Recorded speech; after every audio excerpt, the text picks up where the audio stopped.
Have you ever sat quietly in the morning, maybe with a cup of coffee or tea, and wondered, what's my purpose now? Maybe you've raised children, built a career, or cared for loved ones, and now the house feels a little too still. Time has a way of sneaking up on us, doesn't it? But here's the beautiful truth. Your story isn't over. Your 70s, 80s, or beyond can be a new chapter filled with meaning. Today, let's talk about rediscovering purpose, because you, my friend, are still here, and that's more powerful than you might realize. Stick with me.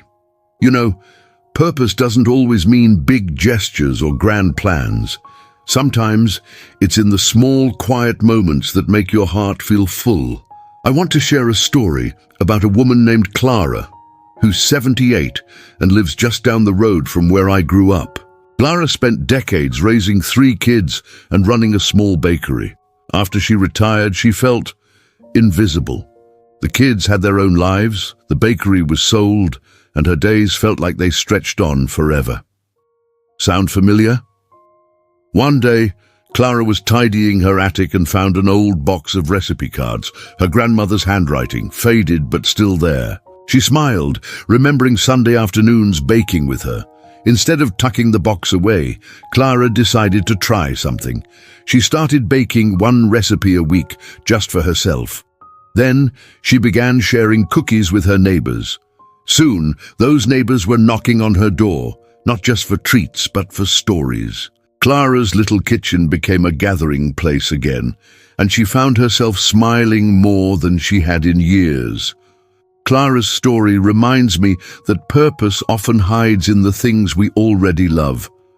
Maybe for you, it's gardening, like my friend Henry, who's 82. Henry's knees aren't what they used to be, but he started growing herbs in pots on his balcony. He says the smell of basil reminds him of his wife's cooking, and now he gives little pots to his grandkids to grow their own. It's not about the herbs, it's about the connection, the joy of sharing something alive. Let's try something together. Think of one thing you love, even if it feels small. Maybe it's knitting, writing letters, or just sitting outside with a good book. What if you leaned into that this week? Not to be useful to someone else, but because it lights you up. Purpose doesn't need a spotlight, it just needs you. Now, let's talk about something practical. Sometimes, finding purpose starts with a single question. What's one thing I'd love to try? Maybe you've always wanted to learn about photography or write down stories from your childhood.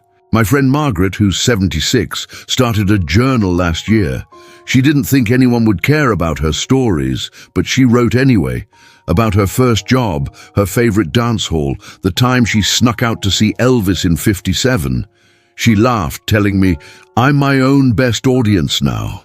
And you know what? Her grandkids love reading those pages. She's leaving a legacy, one memory at a time. Here's a little challenge. Grab a notebook or even a scrap of paper and jot down one memory this week. It could be a funny moment, a tough one, or just a quiet day you'll never forget. You don't have to show anyone, just write for you. You might be surprised how much joy it brings. Purpose can also come from connection. I know. Sometimes it's hard to get out there. Maybe the idea of joining a group feels daunting, or you're worried you won't fit in. But let me tell you about George, who's 80. George was never much for crowds, but after his wife passed, he felt lonely. One day, he saw a flyer for a senior book club at the library. He thought, I'll just go once. Well, 3 years later, George is the unofficial president of that club. He says it's not just about the books.